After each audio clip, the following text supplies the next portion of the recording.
My name is Julie Turney, and this is the HR Sound Off podcast show, the show created for HR and business professionals to discuss pertinent topics and trends as it relates to our professions. We're going to have amazing conversations with HR professionals from all over the world, get to learn their origin stories. How did they get into this profession? What do they love about being here? And how they want to set the record straight on that one misconception that really drives them crazy about our profession. Are you ready? I'm ready. Then let's sound off. Hi, everyone. Welcome to today's episode of the HR Sound Off podcast show. I am your host, Julie Turney, and it is a pleasure to be here with you again for another episode. Today, I am magnifying the voice of the amazing Nakisha Hicks.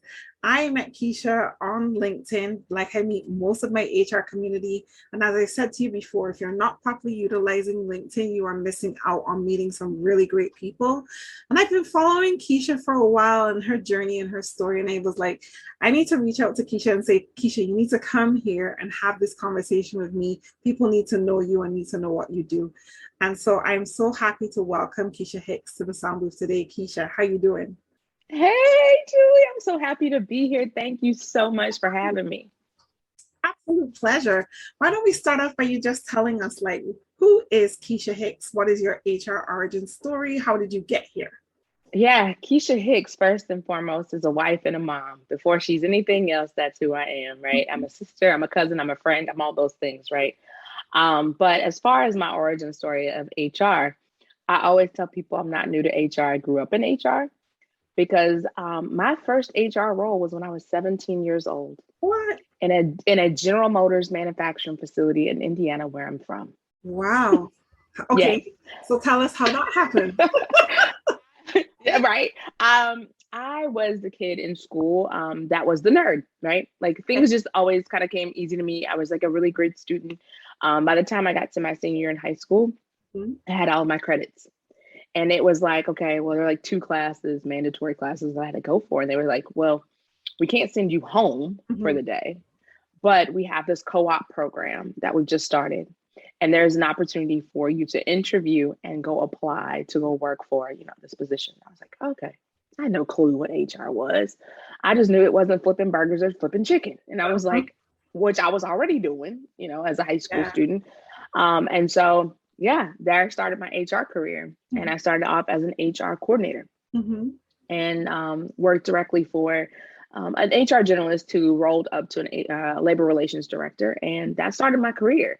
Right. And so my career went every kind of way. Like I've been in manufacturing, I've been in government, I've been in nonprofit. And so now I sit as a VP of HR and inclusion for a nonprofit here in Nashville. And I also own my own business. Yes. Yeah. Amazing. So tell us about your business. What is it called and what do you do? What's your specialty? Yeah. My business is called the ElevateHer.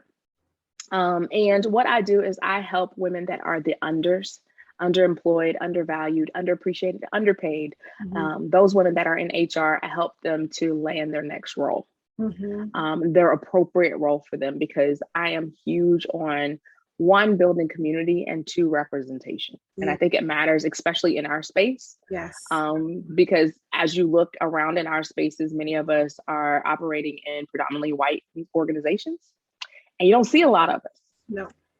And if you do, we're at a much lower level.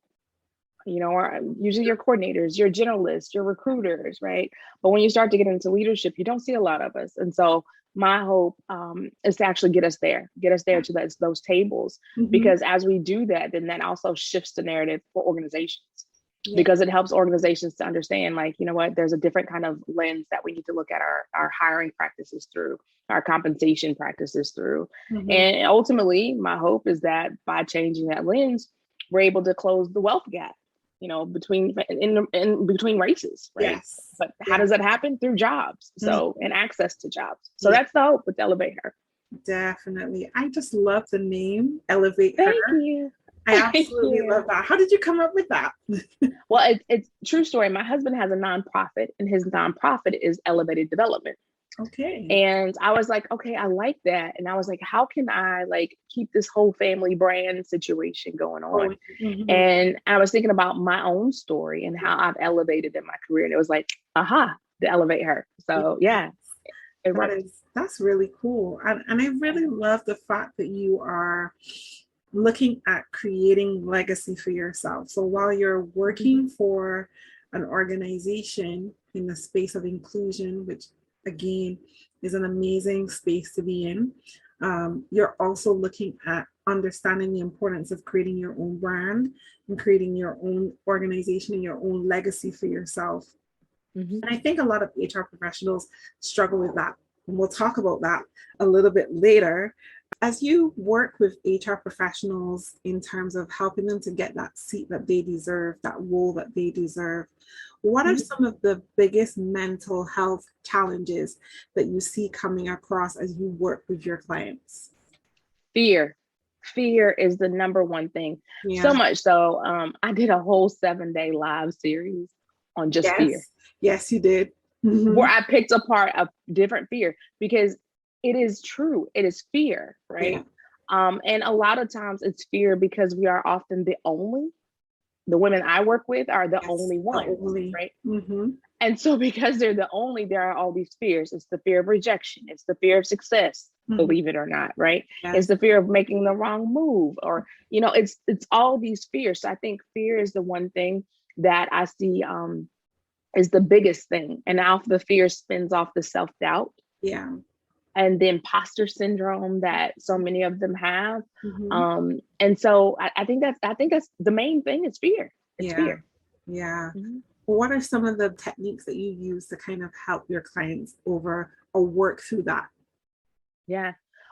First things first is that I'm a big fan of awareness and being aware of yourself and what your triggers are. Yeah. Being aware of your story. So that you can also be aware of not just your journey, but also your accomplishments along that journey. And so we focus a lot in on really understanding you, understanding your story, understanding your path. What are your dreams? What are your hopes? How have you showed up in different spaces? Because what I find too with a lot of the women that I work with, they don't want to give themselves credit. Yeah. It's just like, you know, it's like, oh no, this is this commonplace. This is every day. Give yourself a pat on your back. Exactly. And so it is us trying to figure that out for them and helping them to navigate that, because once we do that, and we can help them to understand their strengths and their skills, which are two separate things, right? Yeah. But when we help them to understand that and help them to understand the competencies and how they work through things, then it starts to change the lens in which they look at different jobs that they may even be interested in, organizations, their networking opportunities. It's like, but it always starts with self. Yes, definitely. Thank you so much for sharing that. I think that to your point about fear and that feeling that you don't deserve better, this is one of the things that I come across a lot when I work with HR people as well. That thing that says, look, I'm so used to being battered and bruised and being bashed around, and being made to feel like I am less than when an organization comes along that says, I love the way you work, I love what you're bringing to the table, I want to hire you and I want to give you that free range to do what you need. So I see a lot of my clients go, hold on a minute, I don't know what this looks like. I don't know this. This is very foreign to me. Help me understand it. And the analogy, and I say that to ask you, like what do you do? How do you talk people through that? So like one of the things that I say to my clients is, I always remember, I can't remember if it was Diary of a Mad Black Woman or which Tyler Perry play it was, the play, not the movie in particular. Where Tyler Perry says, you know, as women, especially as Black women, we always say, Lord, give me a good man. Give me a good man. Give me a good man. And then when this good man comes along, because you've been treated bad for so long, you don't know how to recognize the good man and appreciate the good man.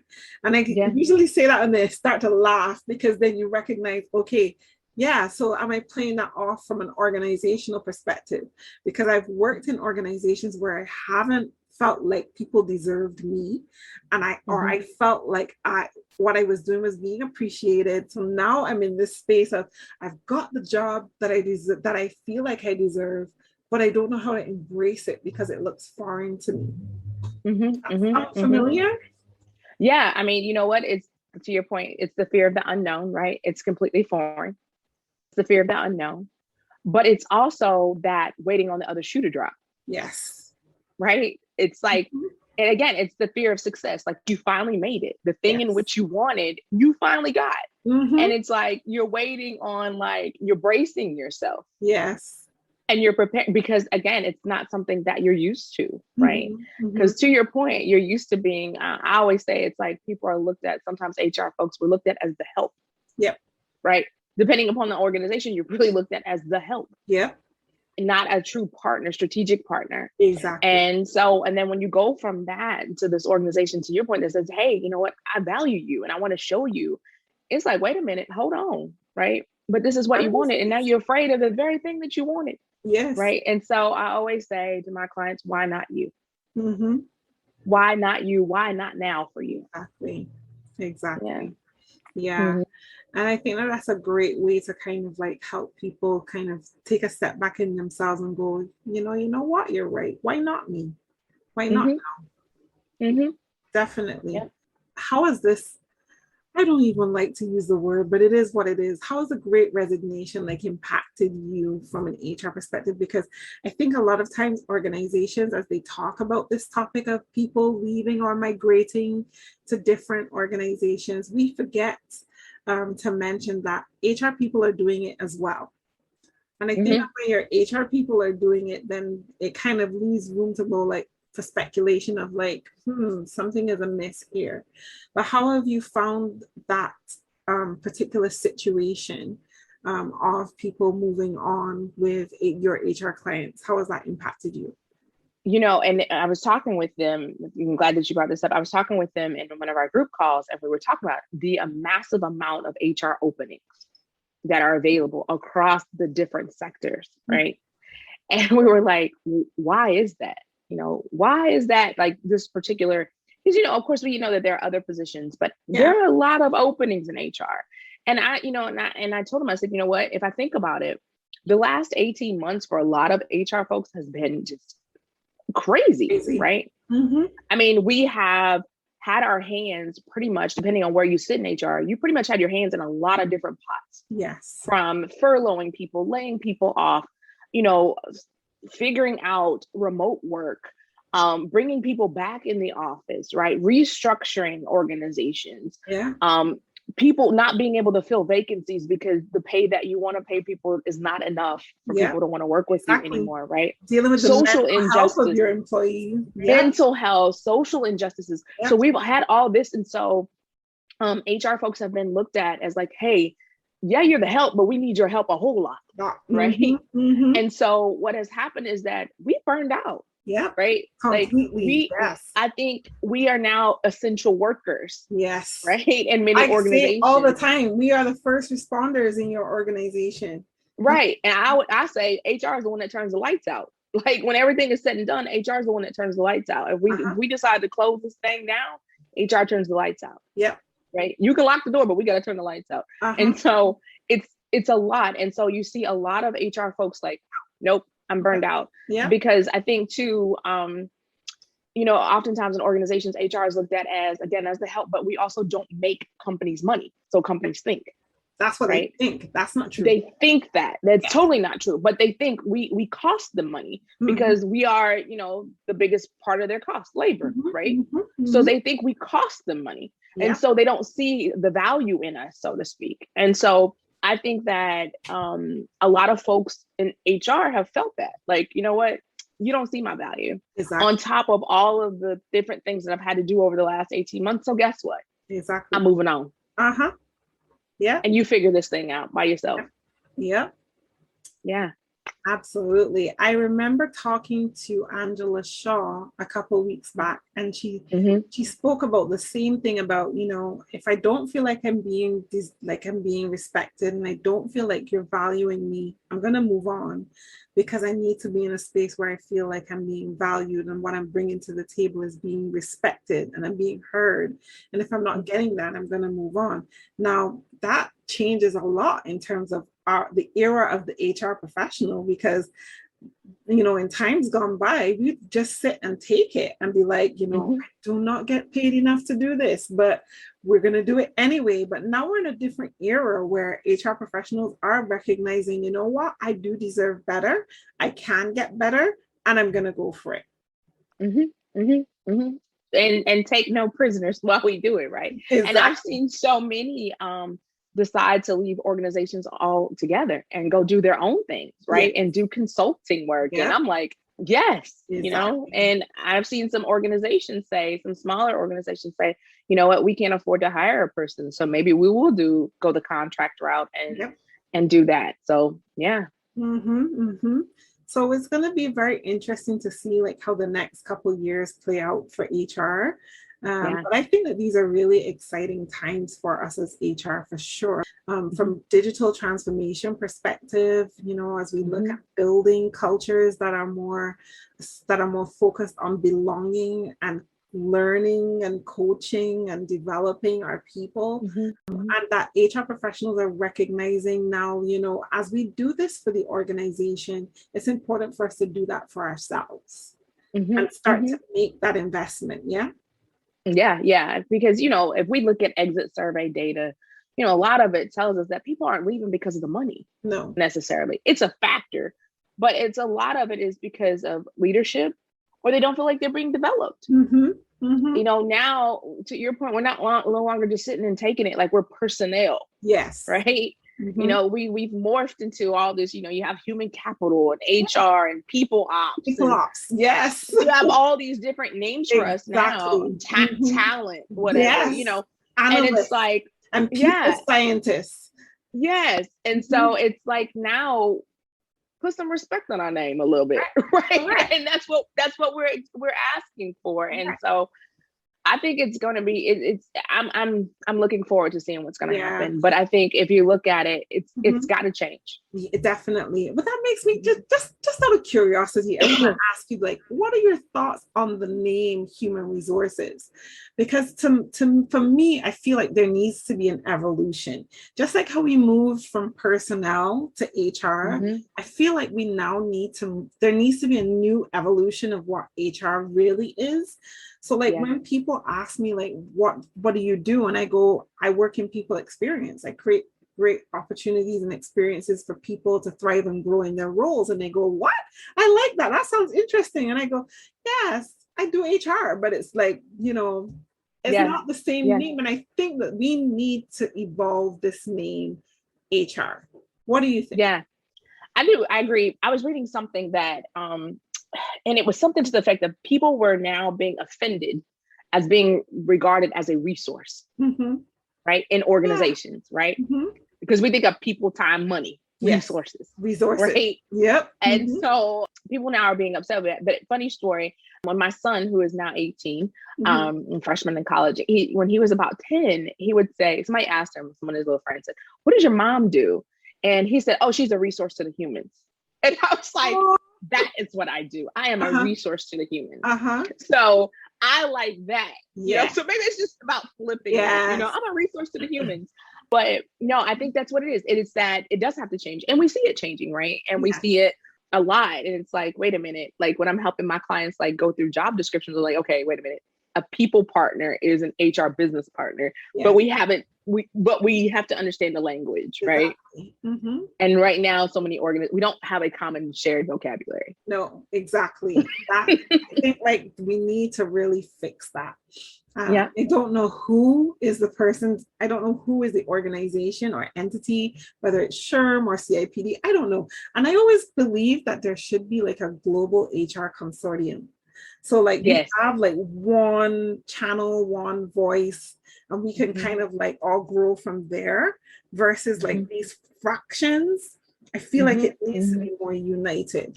And I said that especially as we talked about COVID and trying to figure out what happens next. Why is there not one global HR consortium? Why didn't CIPD and SHRM or those other organizations have the ability to go, okay, let's all come together and help our HR people figure out this thing together. We had you were getting bits here and bits there and bits there. And trying to put it all together. And you were stressed out. You lost your hair. And still, because it's still changing. Yes. Because COVID is still here. It's not going anywhere. Like I really feel like I'm making this plea again to the HR associations out there globally. Come together, create one consortium, and just like help us figure it out together. This thing is not working. We need a UN for HR. Yes, totally. I agree. I mean, because it's like I was talking to a colleague in Florida, and she was asking me, she said, well, what do you do with this? And I was like, oh, wait a minute, hold on. And then I had to call somebody else. I was like, listen, this is what I do, but is this what you do? No, you have to do this. And I was like, okay, well, you may want to, like, I presented her with 2 different options. Like, try this one or try this one. And it was like, well, which one is right? I don't know. Like I don't know. Like, let's try them and see. Exactly. So, everything here, you're kind of stuck with like a trial and error kind of situation. And we don't want to get it wrong, and we're okay with embracing failure, but I feel like it's important that we do it together collectively. You know what I mean? Yes. Definitely.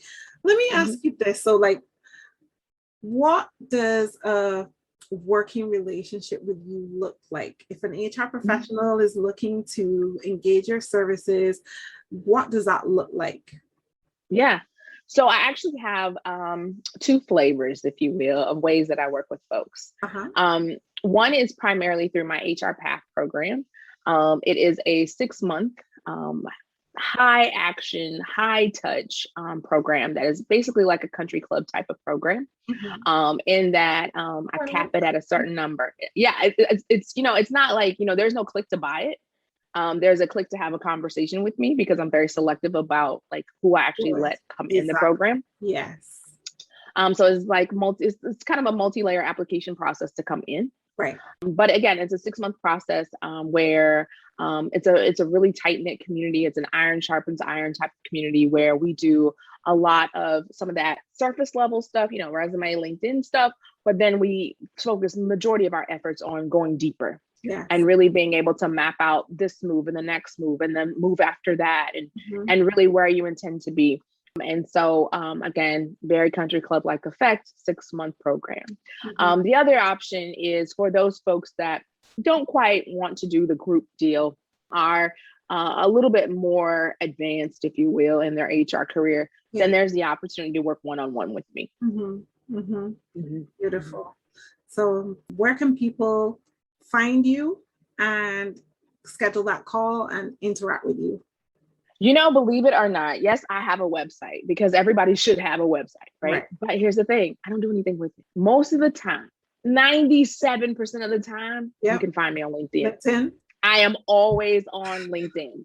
Beautiful. Like literally all day, every day. LinkedIn is like everything for me. Like you can find me live on there. I have a whole community that I've like started on there. Like that's where people can find me. Find me on LinkedIn. And that's where we can have conversations. Websites don't have conversations. No, they don't. You can that's what I love about the power of LinkedIn as, an entrepreneur in this space. You can find your people if you just take the time to curate your community, not focus so much on money, but value. Like, what is the value that you bring and give, and get that same thing from your community as well. So yeah, I'm your sister when it comes to that. I have a website, but I live on LinkedIn. Yeah, because it's like, what's the point? Yeah. Between LinkedIn and my email newsletter, I recently fell in love with TikTok. So now you can be there. Because I love it. Because you can share, like, I share like short videos of like different things. How do you get community? How do you find great HR tech? How do you survive your first 90 days in HR? Like, I put all those things out there on TikTok. And then on LinkedIn, I do my lives and I do and I engage my audience from there and create community just like you. So yes, I totally agree. We will return to my interview in a moment, but first, a word from our sponsors, AbilitiCBT. AbilitiCBT is an internet-based cognitive behavioral therapy program designed to provide effective mental health care to people dealing with a variety of concerns, including anxiety, depression, trauma and grief, and more. The program is guided by experienced therapists who are there to help you understand and navigate your mental health concerns and build long-lasting coping skills. Accessible from any device at any time, AbilitiCBT is delivered through a secure digital platform to combine the benefits of in-person therapy with the convenience of virtual access to fast, easy, and effective support. AbilitiCBT offers a targeted program to help address mental health concerns related to the uniquely challenging aspects of pandemics, including uncertainty, isolation, burnout, caring for family and community members, information overload, and stress management. AbilitiCBT can be accessed online at myicbt.com or by downloading the AbilitiCBT app from the Google Play or App Store. You deserve to feel better. We now return to our interview. Any advice you want to give to our HR professionals who are still struggling with building their brand on LinkedIn? Just any snippets of advice you want to give before we move on? I'd say get clear on who you want to be. Get clear on that. Like, what is it? Who is it that you want to be? And make sure that's authentically you. No more of that work self and then the real you. Yeah. Like that's exhausting to figure out which mask you have to put on. Yeah. So figure out who you want to be and be that person and be it in your brand. Yes. I love that. And any advice that you want to give in terms of like, if you are trying to make that career pivot and figure out like what your next career transition is, what advice would you give there? I think first things first, I always say target your companies first. It's great to figure out like, hey, I want to be an XYZ and a generalist, whatever, but where do you want to work? Right? Because you could be a generalist in a horrible organization. Yep. So figure out where are the target companies that you want to work for. Then I also say, think about ultimately if tomorrow was your retirement date, what would you want to retire from? Right? And how, and no, today may not be that day. Yeah. But how do you build up to get there? Yes. And so that you're very intentional about the roles in which you take. I love that. Thank you so much for sharing. So tell us, Keisha, what are you reading, watching, listening to right now that you think our audience would enjoy? Oh, okay. So I am not one of those people that says, I'm going to read 36 books this year. No. I am one that I like to pick like 3 or 4 books and I'll read them over and over and over throughout the year. So one that is in my rotation, that is like stays in my rotation every single year is The Year of Yes by Shonda Rhimes. Okay. The Year of Yes, because it is truly like, and it's like funny for me because every year that I read it, I'm like in a different place. And I'm like, yes. So I'm saying yes to a lot of things. So The Year of Yes is wonderful.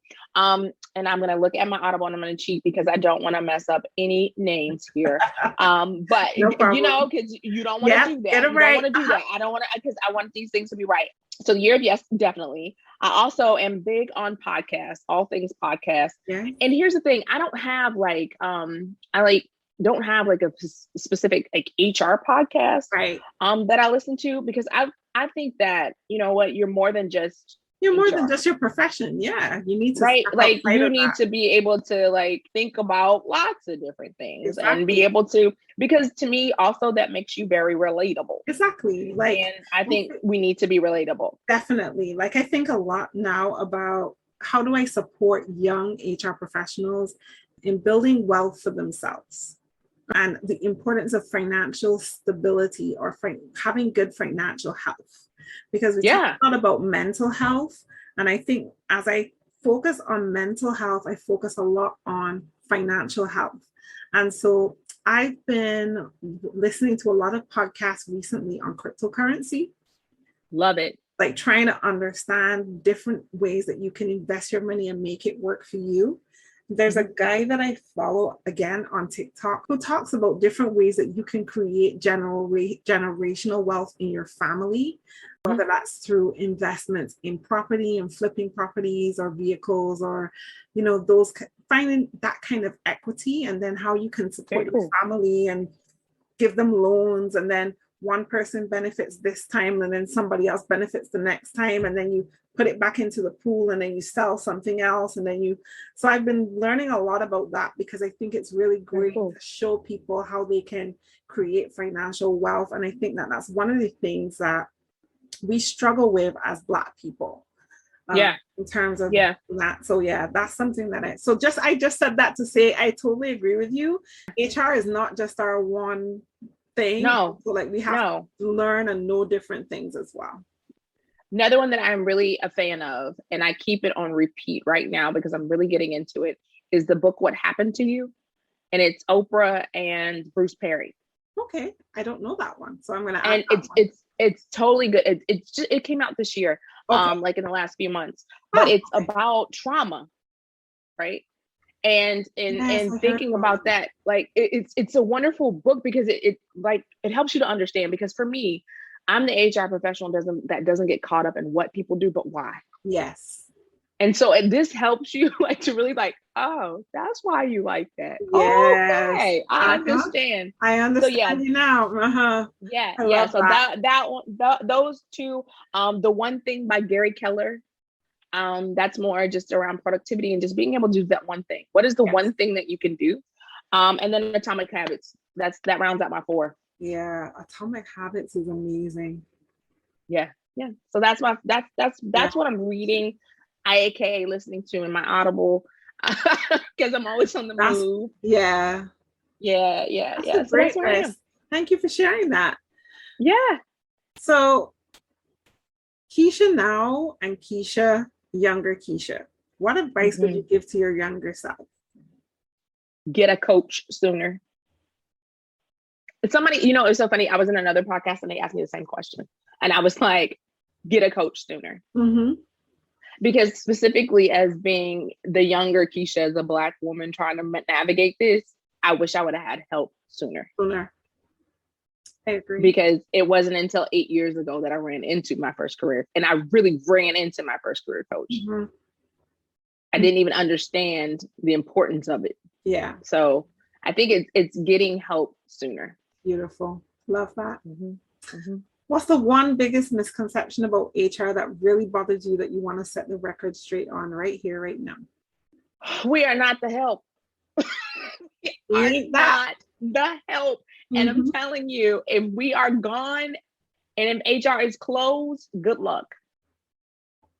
We are not the help. We are vital, essential, necessary parts, components of every organization. And when organizations say, oh, I can just, outsource this or outsource that. And I'm like, okay, no, you cannot.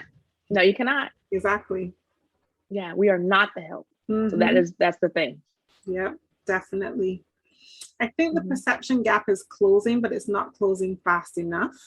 I don't think, but I think that leaders are recognizing. I think if COVID did anything to leadership, it gave them a little knock in the head that said, you can't live without those people. They're not as common as you think. And what they do is not as easy as you think.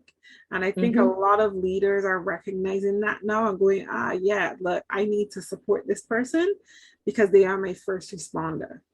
You think about the respect you have for a doctor or a nurse who saved your life, and HR is doing that for you every single day.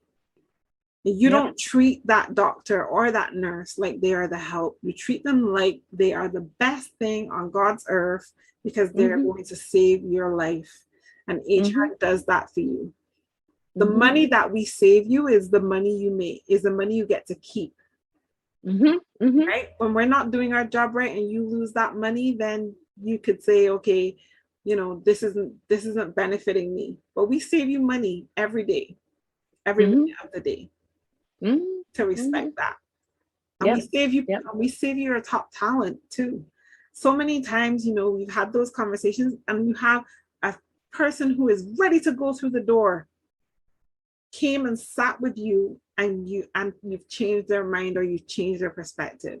So many times we save our organizations from losing top talent, but because we don't talk about it, it's not recognized. But we definitely are not the help.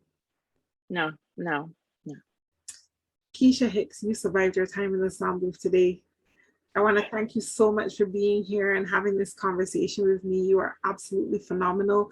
And I wish you all the very best and all the very best for your company and the work that you do. Please don't stop. Even no matter how hard it gets, no matter how demotivated you may feel, I'm here with you.